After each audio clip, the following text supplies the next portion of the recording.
mas a gente já retomou Olá. a ligação agora com o Dr. Alexander Bez. Bom dia, doutor. Agora sim, tudo bem? Prazer, muito bem-vindo ao programa.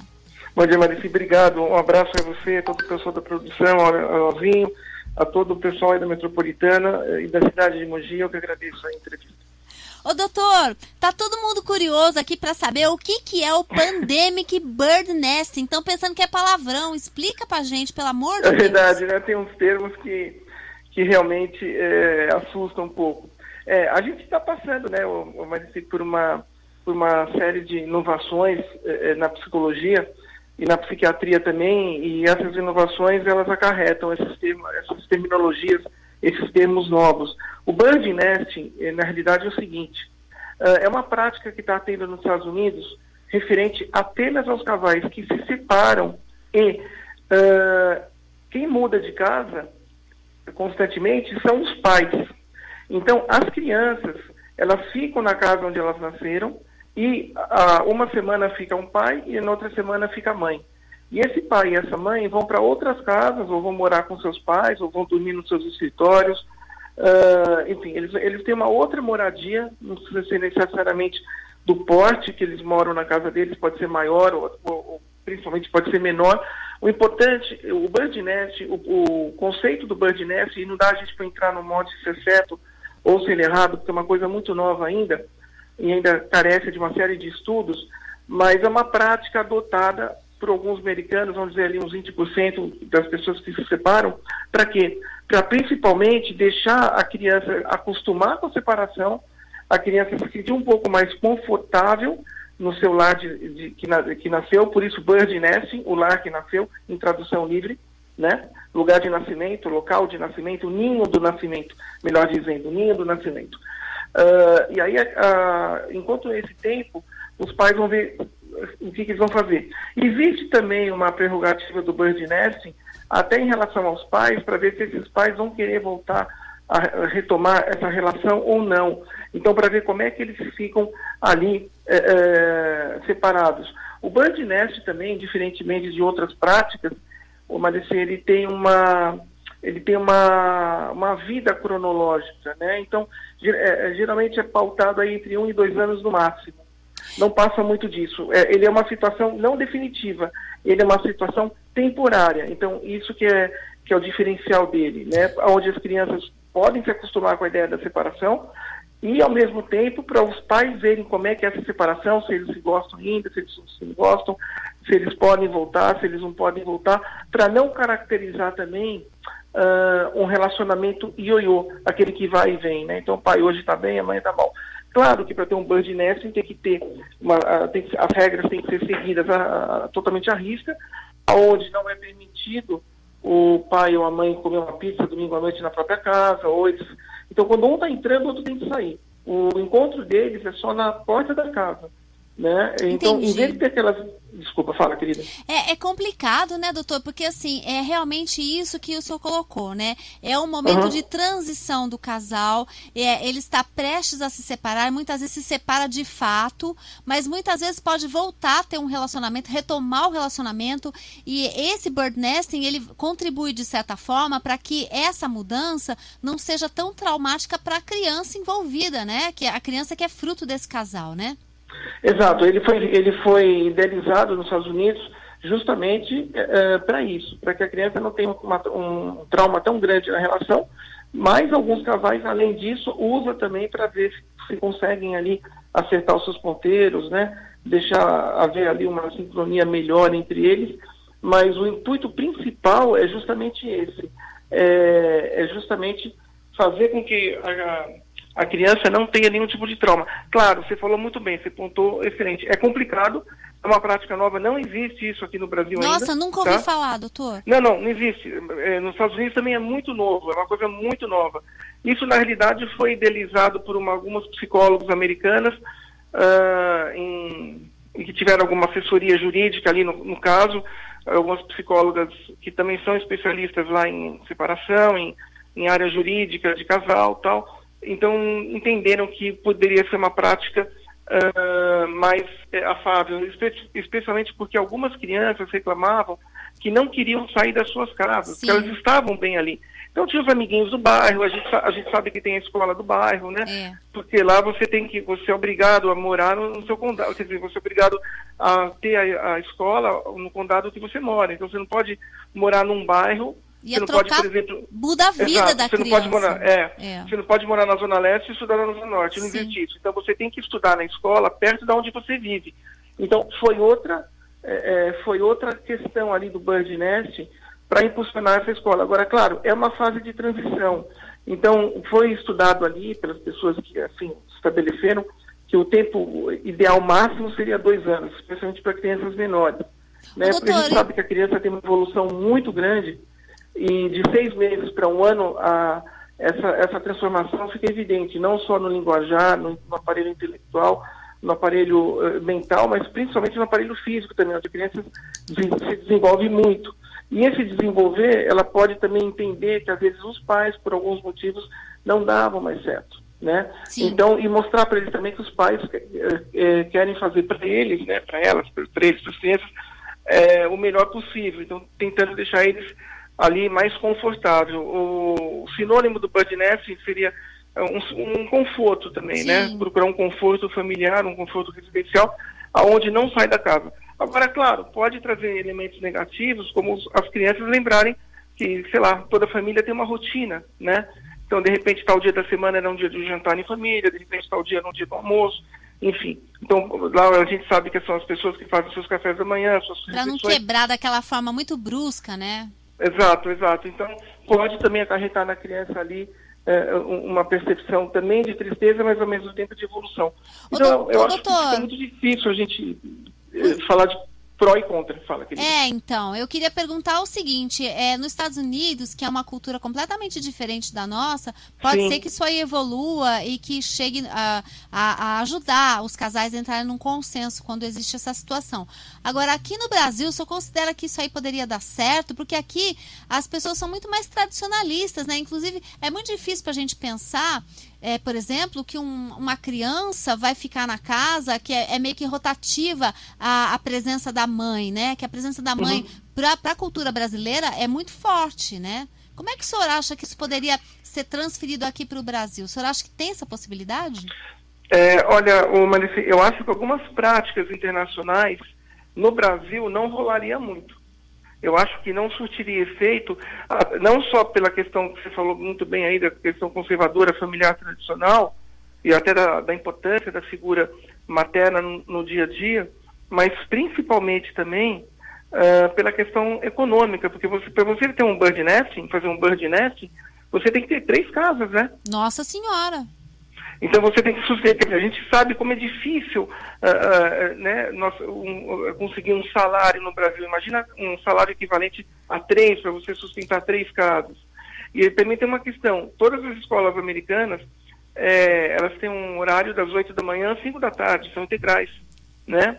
Então isso também facilita muito a questão do bird nest. Que é um horário integral, né? É verdade. Exatamente, horário integral. Então isso deixa a mãe trabalhar, deixa o pai trabalhar. Sim.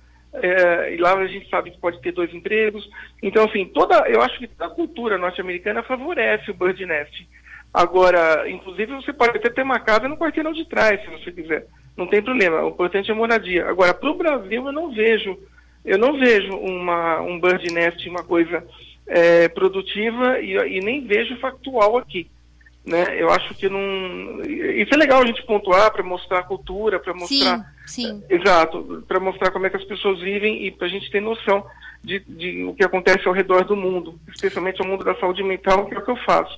Mas a sua pergunta acho que faz muito sentido, sim, porque além da indisponibilidade, eu acho que de horário e profissional aqui do Brasil, a gente também tem uma questão. A gente tem a questão monetária, né, que é muito difícil você ter... 2 casas já é difícil. Imagina 3. Nossa Senhora. Porque aí essa mãe teria que ter a casa, o pai teria que ter a casa. E a casa intermediária seria fácil, né, doutor? Sim, agora, exato. Assim, com relação à pandemia, o senhor acha que esse tipo de novo comportamento teve alguma coisa a ver com a pandemia pela qual estamos passando? Sim, o Bird Nest ou não?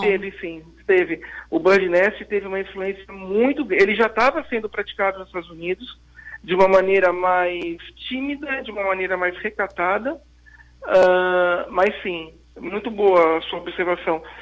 a pandemia influenciou veementemente o Bird Nesting por lá, para que realmente as pessoas ficassem um pouco mais ali vendo, especialmente aquelas que, por exemplo, você tinha ali a sua casa, mas de repente você tinha uma casa de campo, não tão longe, ou você tem uns pais que têm um quarto a mais. Então, esse período de transição nessa pandemia, transição de separação conjugal, o Bird Nesting foi totalmente influenciado pela pandemia. Teve uma elevação ali pela matéria que eu estudei, teve uma elevação de 50% a 60% da prática do Bird Nesting na pandemia.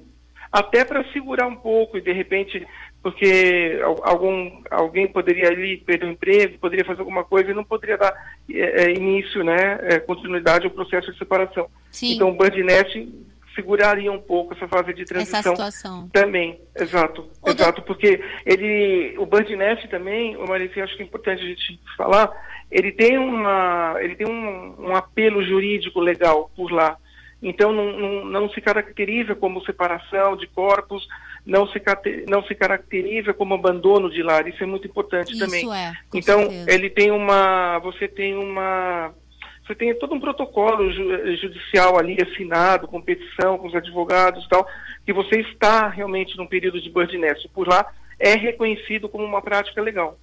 Doutor, e vamos trazer essa realidade aqui para o Brasil, porque aqui a conversa é outra quando se trata de pandemia. A gente fala muito de questões de agressão à mulher, né, que cresceram muito por causa da pandemia, que as mulheres são forçadas a ficar no mesmo espaço físico com o agressor. Eu queria saber como é que o senhor vê essa situação. Bom, em primeiro lugar, lamentável, né? Lamentável, porque a pandemia ela favoreceu.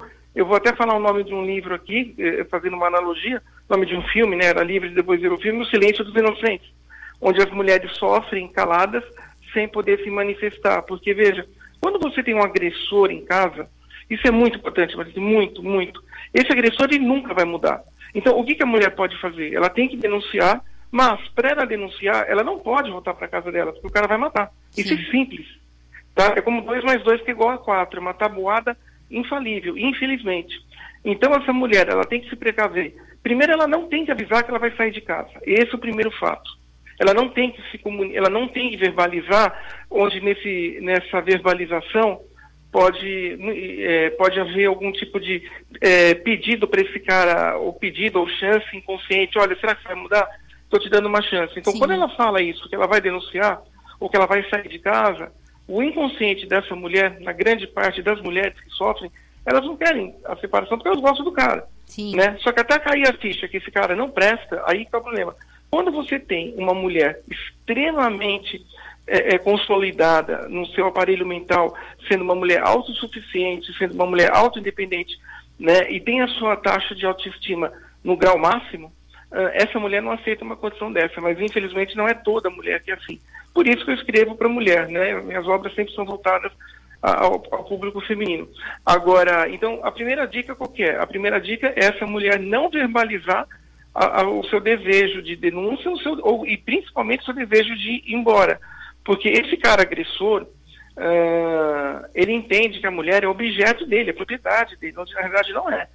Né? Mas ele entende, e quanto menos culto, mais isso se evidencia. Sabe? Assim, então esse cara, ele vai beber, ele vai voltar para casa, vai voltar com agressividade, e não vai ter condição de estabelecer um diálogo. Então essa mulher, ela tem que se programar como é que ela pode fazer essa saída, se ela não tiver pais ou mãe para ir, casa de pais, casa de algum parente que ela possa ir, enfim, aí a gente entra num outro tipo de Bird Nesting, uma outra fase de transição, mas ela tem que providenciar um local de transição até que ela esteja protegida pelos arautos da lei, tá? Então isso é importante. Então até que ela possa fazer uma denúncia formal, até que tenha uma ordem de restrição desse cara com ela, Sim. Né? Até que ela possa realmente se estabelecer, porque também não adianta ela se estabelecer na casa do pai e da mãe, e o cara não tem nenhum tipo de sanção legal, porque ele vai lá e mata a família inteira. Exato. Está cansado de ver em jornal. É verdade.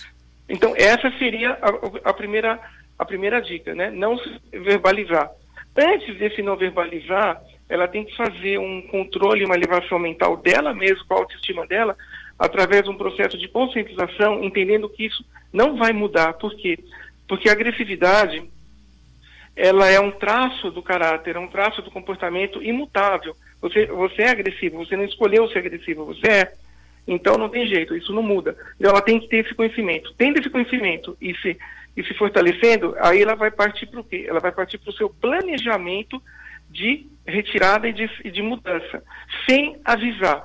Então ela vai ver aonde que ela pode morar, vai ter que falar com pessoas extremamente de confiança, não com amigos ou com amigas que têm em comum em relação ao casal, porque a amiga vai acabar contando para outro marido, o marido conta para o cara que ela está, né? Então isso é muito importante também. Fazendo tudo isso e ela tendo se estabelecendo, ela vai conseguir realmente se estabelecer e aí ela poder realmente botar em prática a sua retirada, né, a sua diáspora conjugal necessária, vamos dizer assim. Então, isso é muito importante para que ela tenha uma manutenção de vida mais prolongada, Sim. porque o problema da agressão, enfim, a gente pode falar, posso ficar aqui com você amanhã, se a gente quiser falar de agressão. Mas verdade, porque é um ciclo que não se rompe, né, doutor? Exato. O problema da agressão seria a agressão fatal, né? Até onde que vai deixar de ser física, até onde vai deixar de ser verbal, até onde que vai deixar de ser sexual, porque tem vários tipos de agressão, enfim. Então, mas o problema é a agressão fatal, onde ele mata a mulher.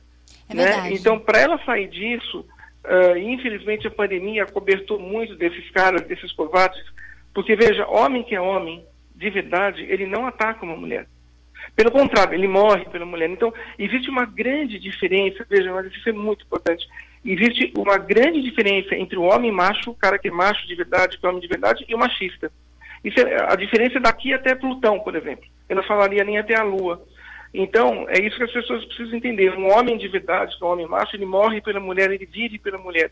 Ele se doa pela mulher. O machista não. O machista é esse cara que é agressivo, que gosta de ter a possessão, que gosta de ter a posse, que gosta de agredir a mulher ou de violentar a mulher.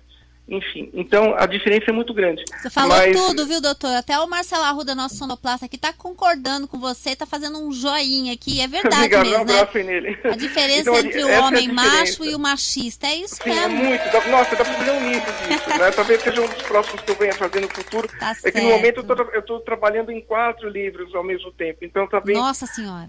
É gostoso, né? Mas é muito bom. Inclusive, eu também estou com vários títulos aí de livros de violência doméstica, agressividade sexual, que eu acho que é muito importante para a mulher, né? Ô, doutor, quem quiser seguir você nas redes sociais, qual é o endereço? O meu Instagram tá como Alexander Bez Oficial. Alexander Bez, gente, com X e B-E-Z no final. Isso. Alexander Oficial, Bez Oficial. O doutor que é especialista, né, em relacionamento, em ansiedade, síndrome do pânico e transtornos de uma maneira geral, com uma literatura vasta aí para poder ajudar você que está atravessando por esse problema ou conhece alguém que está passando por isso, né, doutor? Queria agradecer mais uma vez pela sua participação, viu? Olha, eu que agradeço, né? Eu sou um cara feminista, eu sempre vou defender e lutar pelo direito da mulher. Acho que a mulher é tudo, né? Infelizmente tem umas bestas que não pensam assim e a gente tem, e como é que você controla isso? Através de punição, através de lei. E no Brasil a gente sabe que é muito fraca, né? Infelizmente. Mas, querida, super obrigado. Um abraço a você, a todos os seus ouvintes, todo o pessoal da cidade, todo o pessoal da produção. Dá um abraço aí no Leozinho. Pode deixar. Né? Muito obrigada, viu, doutor, pela sua participação. E está convidado para voltar outras vezes aqui para falar sobre vários assuntos aí relacionados ao comportamento humano. Muito obrigada. À sua disposição. Obrigado.